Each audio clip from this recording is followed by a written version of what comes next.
প্রতি বছর 26শে জানুয়ারি সমগ্র ভারত জাতি একত্রিত হয়ে একটি অত্যন্ত গর্বের এবং তাৎপর্যপূর্ণ দিন উদযাপন করে, রিপাবলিক ডে, প্রজাতন্ত্র দিবস। কিন্তু আপনি কি কখনো ভেবে দেখেছেন কেন এই তারিখটি বেছে নেওয়া হয়েছিল এবং এটি কি রিপ্রেজেন্ট করে?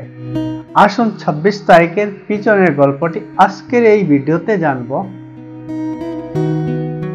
15 আগস্ট 1947-এ স্বাধীনতা লাভের পর ভারত ব্রিটিশ শাসন থেকে মুক্ত ছিল, কিন্তু সত্যিকারের সার্বভৌম জাতি হওয়ার জন্য একটি শাসন কাঠামোর প্রয়োজন ছিল, একটি সংবিধান যা ভারতকে গণতন্ত্র হিসাবে ডিফাইন করবে। তাই ভারতীয় সংবিধানের ড্রাফট তৈরির জন্য একটি গণপরিষদ গঠন করা হয়েছিল। ডক্টর ভীমরাও আম্বেদকরের নেতৃত্বে ভারতের সংবিধান 26শে নভেম্বর 1949-এ চূড়ান্ত করা হয়েছিল। তবে 26শে জানুয়ারি 1950 পর্যন্ত এটি কার্যকর করা হয়নি।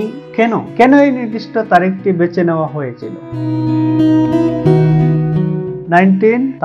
1930 সালে ভারতীয় জাতীয় কংগ্রেসের লাহোর অধিবেশনের সময় 26 তারিখে পূর্ণ স্বরাজ দিবস বা সম্পূর্ণ স্বাধীনতা দিবস হিসাবে ঘোষণা করা হয়েছিল।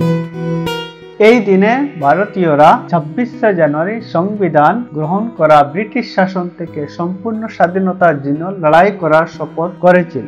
ভারত এই ঐতিহাসিক সংগ্রামকে সম্মানিত করেছিল। यही वो लम्हा था जिसने भारत को पूरी तरह से बदल दिया। इस फोटो में 24 जनवरी 1950 का वो पल है जब संविधान सभा ने भारत के संविधान पर साइन किया था। संविधान की किताब हमारे देश के आधारभूत मूल्यों और व्यवस्था के बारे में बताती है। क्या आप जानते हैं कि भारत के संविधान को लिखने में पूरे 3 साल का समय लगा? इसको लिखने के लिए काफी सारे सत्र हुए। पहले सत्र की शुरुआत 9 दिसंबर 1946 को हुई और आखिरी सत्र 26 नवंबर 1949 को खत्म हुआ। इस दौरान कुल मिलाकर 11 सत्र हुए।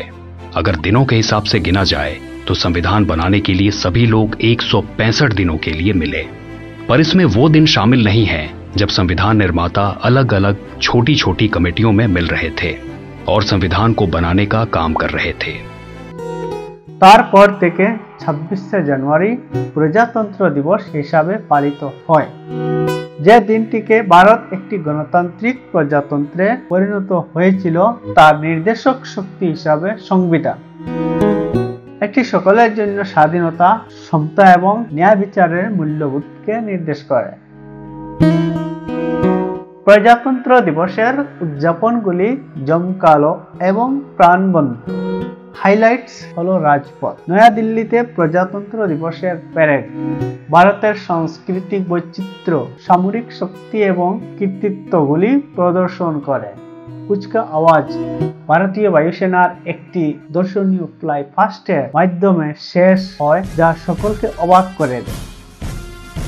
কিন্তু প্রজাতন্ত্র শুধু প্যারেডস নয়, এটি প্রত্যেক ভারতীয়ের আমাদের স্বাধীনতার জন্য করা ত্যাগের প্রতি প্রতিফলিত করার এবং একটি উন্নত শক্তিজাত গঠনে আমাদের প্রতিশ্রুতি পুনর্নবীকরণ করার দিন।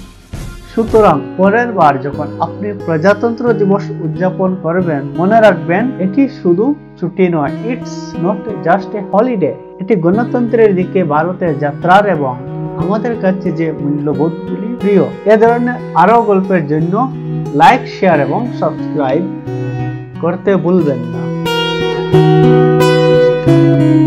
জয়।